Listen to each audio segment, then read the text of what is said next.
脑斧的本质并不是 AI 太强，而是你的碳基内核太弱。欢迎来到脑斧三部曲系列的进化终章，超越脑斧。过去几周我们谈到了打破脑斧的防御体系和终结脑斧的大脑康复。我们一直在用一种视角把 AI 当成一个需要我们去抵抗的入侵者，一个需要我们去治愈的病症。那今天我们将以更包容和底层的视角来进行分享和思考。当我们穿透现象去看本质，会发现一个反直觉的真相。脑斧远非一个现代病，它其实是我们大脑中那个追求自由能最小化的古老生存本能。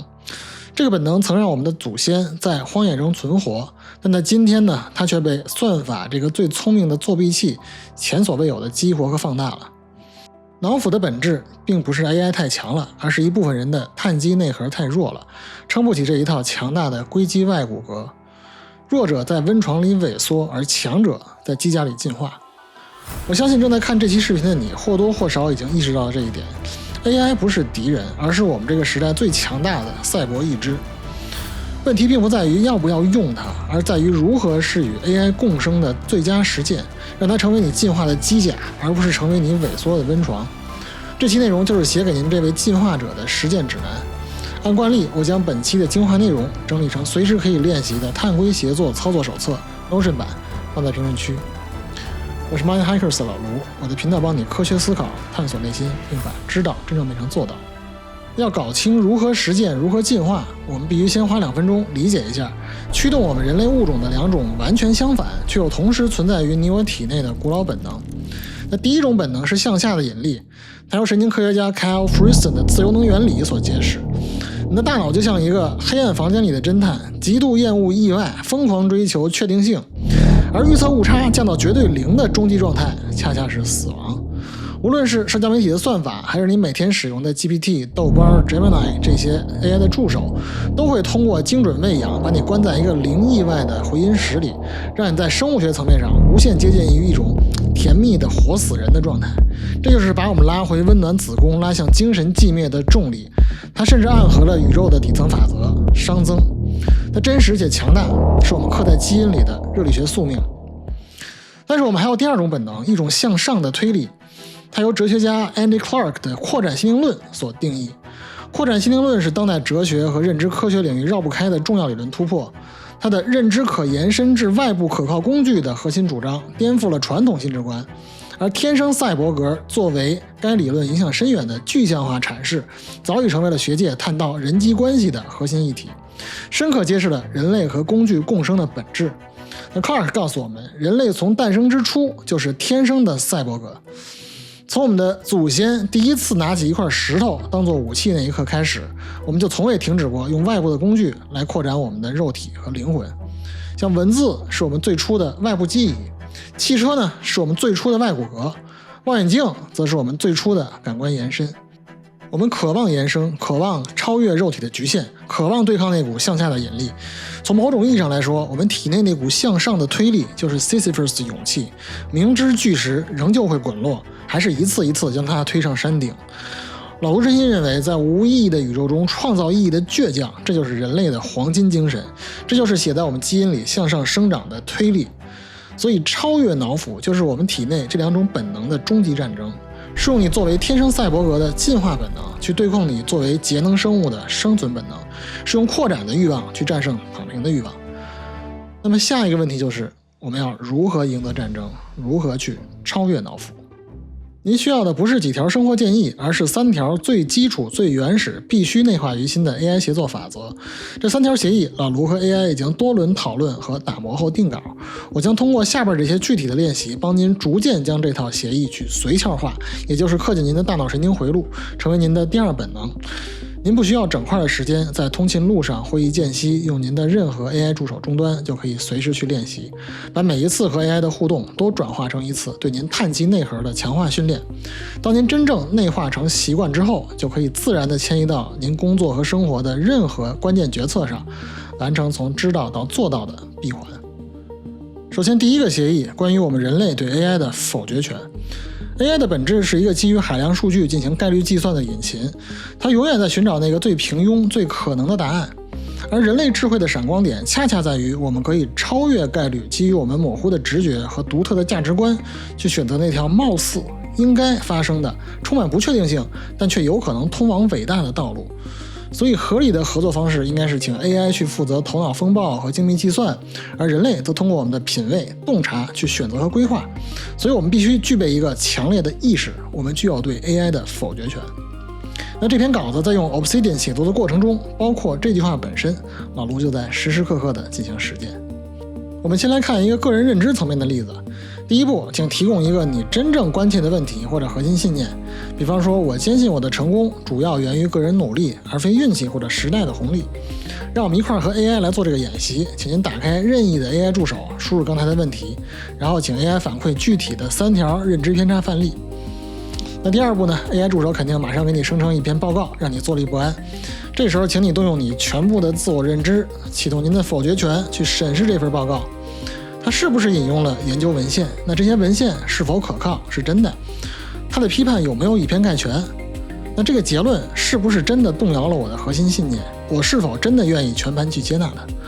我相信通过这样一个小段练习，您就可以做出区分。那一方面，您否决了哪些 AI 的过度演绎；那另一方面，您当然也收获了一部分真实的认知盲区，完成自我迭代。请您仔细想一想，老卢为什么会让您找这些和自己价值观和自己的核心工作强相关的问题？因为这样您才会感到刺痛感，养成对所有 AI 的反馈高度存疑的习惯。您绝对不可能仅仅根据 AI 这些缺乏背景的通用的概率计算来决定自己是不是真的去加固业务的壁垒，还是说转移赛道，还是说会动摇自己的价值观。我希望您反复实践，把人类否决真正内化成您日常和 AI 协作的习惯。当然呢，否决不仅仅是情绪和抬杠。我建议你把刚才否决掉那些要点转成一条最小可验证的假设，去现实世界做一个快速的测试。比方你去监控一段时间竞品的网站或者 GitHub， 到底对方技术上最近有没有出新东西。那这样呢，自由能最小化就从哲学的口号变成了你手边的认知实验。每一次否决，要么加固了你的正确信念，要么给你扫清了一些盲区，这才是真正的认知价值。这一切操作的背后，请您记住 AI 负责计算10000种可能性，那您才负责决定哪一种真正值得发生。每一次你决定行使这个否决权，都不是在否定 AI 的强大，而是在宣告你作为意义定义者的最终主权。这是一种权利，更是一种责任。那行使了否决权仅仅是第一步，接下来我们就要进入更深层次的协作。真正的碳硅共生体，它的力量来自于接口数的信息交换带宽。太顺滑的交互，比如一键生成，其实是一种虚假的耦合，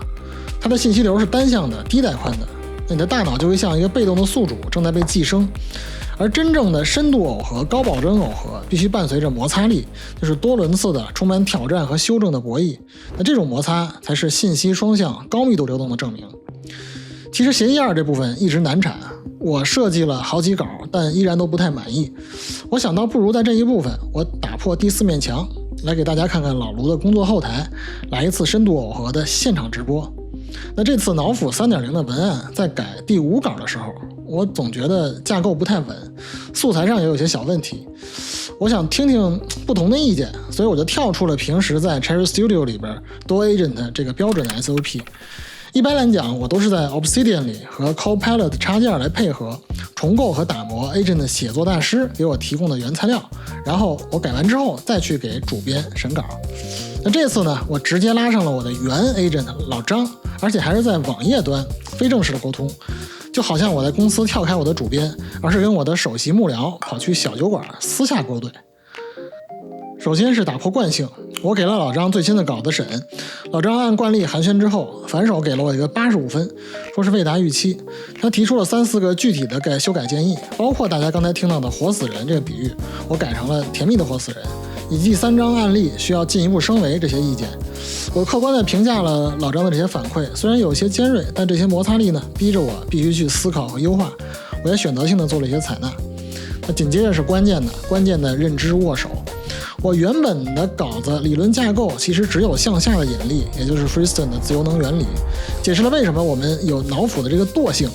但向上的这个解决方案呢，理论的文献支撑是在3个 action 里边 case by case 是分散的，我感觉力度不够。老张最开始的建议倾向是，就除了现有的方案是 Plan A 之外，可以考虑整体文案全都改用 Andy Clark 扩展新定论为主，这个 Plan B。但也提了一句，就是可以考虑像两者融合的这个方案。但那一刹那，我马上意识到融合方案其实是最佳的。它将两股力量进行了对立和支撑，人类熵减的意志来对抗大自然的熵增，在能量上是自洽的。这样一来呢 ，Friesen 的解释是解释本能欲望。Clark 是解释进化的冲动，一正一反，逻辑完美闭环。我马上拍板融合，要让观众看这个对立激发的碳归共生的未来。老张根据我的要求又反馈了一轮更具体的修改意见。那当时我真觉得这个关键的工作推进节点确实是两个大脑的碰撞，一块找对了方向，很由衷的跟老张在对话框里边握了握手。这一刻我没有把老张当成工具人，而是当成了一个可以随时头脑风暴的伙伴去看待。老卢这里边敲黑板，只有在激烈的思维的摩擦里边，你的神经元才能真正接管云端的算力，那是你在进行数字神经的握手。那么我们如何将 AI 摩擦和碰撞产生的力量转化为真正属于自己能落地的方案呢？这就引出了人机协作的终极协议——注入语境。AI 最根本的局限在于，它拥有无限的数据，却没有任何真实世界体验。它知道关于爱的所有诗句，却从来没有感受过心跳。它分析过所有关于失败的商业案例，却没有体会过 CEO 的绝望。但人类最宝贵的资产，就是我们独一无二的、充满情感的、充满偏见的、经过肉身体验的语境。如果说协议2的深度耦合拓宽了我们和 AI 的信息带宽，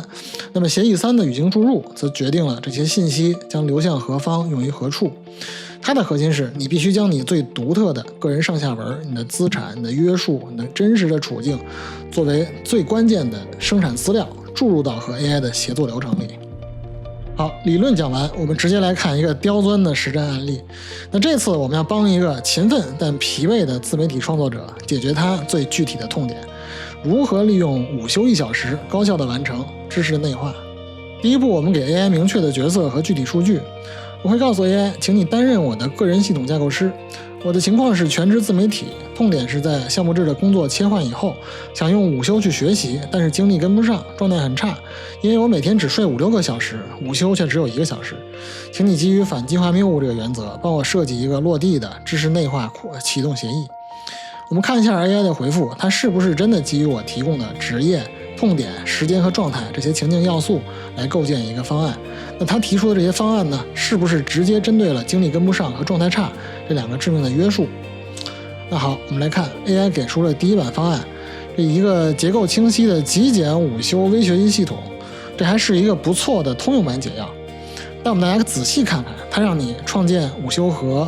读预制文章，这有没有嵌入创作者他自己的生产工具呢？比方说 Obsidian 的笔记系统呢？它的输出真的能驱动你最关心的价值闭环吗？这个问题在于 AI 还不知道你独一无二的工作习惯是什么，还有你的价值观是什么。我们第二步来看一看怎么去注入工作习惯和价值闭环。所以这个协议3的核心就在这儿，你必须先自我诊断，把你的个人语境告诉 AI。请您问自己，那我的工作习惯是什么？我习惯怎么工作，怎么学习，依赖什么工具？那我的价值标准是什么？我到底图什么？怎么才能算不白干？那在我们介绍的 case 里，这个创作者他没有停留在通用的方案，他在思考斟酌之后，把自己最独特的个人语境作为核心弹药，一次性打包提供给 AI。所以你看呢，这一次 AI 反馈的方案是不是一下就个性化了？当我们把最独特的认知模式、最核心的生产工具和最根本的价值诉求一次性打包给 AI 的时候，它给我们的不再是一个待办清单，而是一个深度嵌入我们生活系统，确实可以多次循环使用的一个落地的生产方案。所以 AI 在协议3之中是一个强大的上下文处理器，你喂给它的上下文越独特、越具体、越结构化，那它给你模拟和重构的方案就越精准、越专属。碳基生命最终极的价值就是通过 AI 这些工具主动构建还有驾驭语境，这是人类区别于纯信息处理系统的真正核心。算力是时代的水电煤，而为信息注入意义，这种构建语境的能力才是人类不可让渡的认知主权。AI 每天在不断的进化和迭代，这副机甲在不停的扩充能力。我们人类也必须不断打磨碳硅协作的边界。所以脑辅 3.0 的节目绝不是终点。当我们都开始遵循这3条最重要、最基础、最原始的 AI 协作协议的时候，日益精进，我们就有可能逐渐完成从宿主到共生体的个体进化。但我们的讨论到这儿还远远没有结束，因为真正的未来属于那些一出生就活在机甲里的原生赛博格，也就是我们的孩子们。哪怕您现在还没有孩子，您也必须关注这一点，因为我们要讨论的不单单是下一代的教育问题，而是人类这个物种的定义权问题。我们可以把儿童看成是未经算法污染的人类原生智能样本，观察 AI 对他们大脑的重塑，是我们理解人类智能本身最后的机会。如果我们人类连出厂设置都被逐渐改写了，那人类这个物种的定义权就彻底丢了。所以我们这一代人的历史使命已经改变了，我们是最后一代还记得离线的世界是什么样的人类，那我们也是第一代负责设计在线文明的架构师。我们的责任呢，绝不是把孩子关在一个没有 AI 的无菌室去保护他们脆弱的碳基大脑，我们的责任是教会他们要如何穿上这身硅基的机甲，成为一个强大的拥有完整主权的碳硅共生体。所以脑辅系列的终点并不是一个悲观的警告，而是一个宏大的进化邀请。这也正是新行者 Mindhackers 思考和探索的精神内核。我们这些架构师们必须要培养孩子们成为碳硅共生的探索者。全新的9期深度内容《碳硅进化论》AI 时代教育探索即将开启。那首期节目，老卢将跳出演播室，通过我教女儿越野跑的场景，以及 AI 训练和脑神经科学的内核，来表达 AI 时代我们家长在底层的教育观念应该是怎样的。我们将不再讨论如何去防止伤害，我们将直接上手如何构建未来。这是我们每一位家长作为孩子灵魂架构师的必修课。那今天这一期呢，老卢不仅会提供脑辅 3.0 的碳硅协议操作手册 Notion 版，也会提供新的节目《碳硅进化论》的初步构想。希望作为孩子灵魂架构师，您可以在评论区我们互动讨论，一块儿来构建新的节目。如果您也认同成长始于探索和行动，请订阅新行者 Mindhackers， 让我们一起 high 脚步丈量世界，思考探索内心。我们下期见。